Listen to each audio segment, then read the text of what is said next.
Everything just changed in the rugby world, and 5 massive breaking stories have dropped at the exact same time, including a Springboks captain making a shocking move that no one expected. Don't forget to subscribe to the channel and press the bell icon so you never miss these updates. The transfer market is absolutely heating up, and today we've got some massive stories that every rugby fan needs to know. We're talking about a Springboks captain confirming a huge move to one of France's biggest clubs, Australia winning a dramatic tug-of-war with Ireland over a top young prop, an Italian legend returning home in a major coaching role, a rising Harlequins fly half making a big switch, and Exeter Chiefs locking in one of their key players. 5 major stories, all breaking at once, and every single one could have serious impact on both club rugby and the international game. This is a big one, so stay with me till the end, because we're breaking it all down in detail right here on Springboks Army. Now, let's get into it. We start in South Africa, where the Stormers have officially confirmed what many fans were already expecting. Lock Salomon Morit will be leaving Cape Town at the end of the current season to take up a new opportunity in France. While the club hasn't officially named his destination, all signs strongly point toward a move to top 14 giants La Rochelle, currently coached by Irish legend Ronan O'Gara. What makes this even more interesting is the timing. This announcement came just one day after the Bulls confirmed that utility back David Creel will also be heading to La Rochelle. So it's clear, the French club is quietly building something serious, possibly putting together a strong South African core that could dominate both domestically and in Europe. Now let's understand just how big this loss is for the Stormers. Morit isn't just another player. He's been part of the system his entire career, from captaining Paarl Boys High to leading Western Province at youth level to captaining the junior Springboks. His journey has been built on leadership. He made his Stormers debut back in 2018 and since played over 70 matches, many as captain. On the international stage, he's earned 11 caps for the Springboks since 2022 and even captained South Africa in that dominant 64-21 win over Portugal in 2024. He also led the team against Australia, Argentina, and Italy. This is a natural leader, and now he's taking that leadership to Europe. Stormers director of rugby John Dobson spoke openly about the move. You could tell it wasn't easy, but he made it clear the club wasn't going to stand in Morit's way. He described him as the perfect example of what the Stormers stand for, a homegrown talent, respected by everyone, on and off the field. But Dobson also acknowledged reality.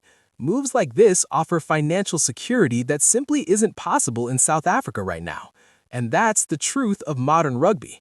The financial power of European clubs, especially in France, is incredibly strong. Morit himself spoke with real emotion. He said playing for the Stormers was always his dream, and the memories he's made will stay with him forever. He called this move a positive step for both his career and his family, but also made it clear that the Stormers will always feel like home, and he hopes to return one day. It's a bittersweet moment, but one that everyone seems to understand.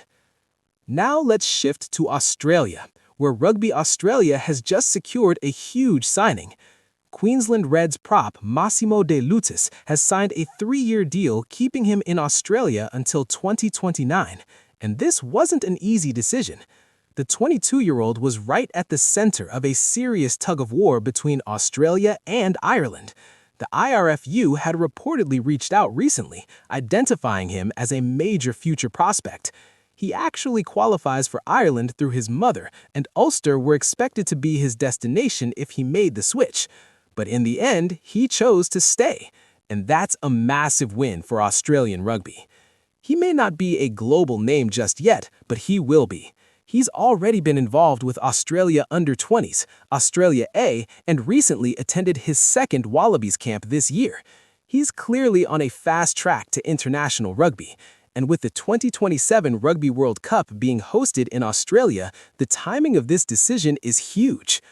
De Lutus admitted it was one of his toughest decisions of his life. He spent weeks going back and forth. Family played a big role. So did the comfort of staying in Australia.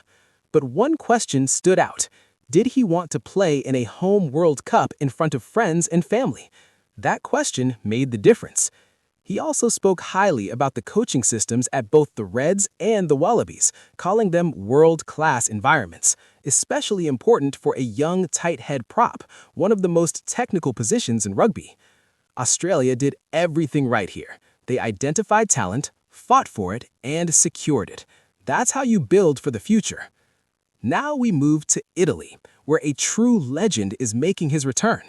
Sergio Parisi, Italy's most capped player ever and one of the greatest number 8s in rugby history, is coming back, this time as a coach. He's signed a 4-year deal as forwards coach, joining the Italian national team setup under head coach Gonzalo Quesada. This is a massive moment for Italian rugby. Parisi revealed that talks had actually been going on for over a year, but he chose not to rush into it. At the time, he felt he needed more experience as a coach. That says a lot about his mindset. Instead of jumping straight in, he stayed at Toulon, gained more experience, and now feels ready for the international stage. He's been coaching for 3 years now and clearly enjoying the journey. He even reached out to Scotland head coach Gregor Townsend for advice on transitioning to international rugby, showing his humility and willingness to learn. For Italian fans, this is huge. A legend returns, not as a player, but to help shape the future. Meanwhile, Ulster may have missed out on De Lutus, but they've acted quickly. They've signed Harlequins fly half Jamie Benson on a 2-year deal starting this summer. Benson is a versatile player, comfortable at fly half, center, and fullback. He's known for his attacking style, high work rate, and accuracy off the tee. He also qualifies for Ireland through family ties in Belfast, which opens an interesting international opportunity. He admitted it was one of his toughest decisions of his life. He spent years back and forth. But like De Lutus, he knew this was a key moment in his career. If he wants to reach the highest level, he needs to challenge himself. And finally, Exeter Chiefs have secured one of their key players. Fly half Harvey Skinner has signed a new 2-year contract extension with the club. He's already played over 100 games for Exeter and has been in outstanding form this season, forming a strong partnership with scrum half Stu Townsend and helping push the team to the Challenge Cup quarterfinals. A smart move from Exeter, locking in experience and consistency.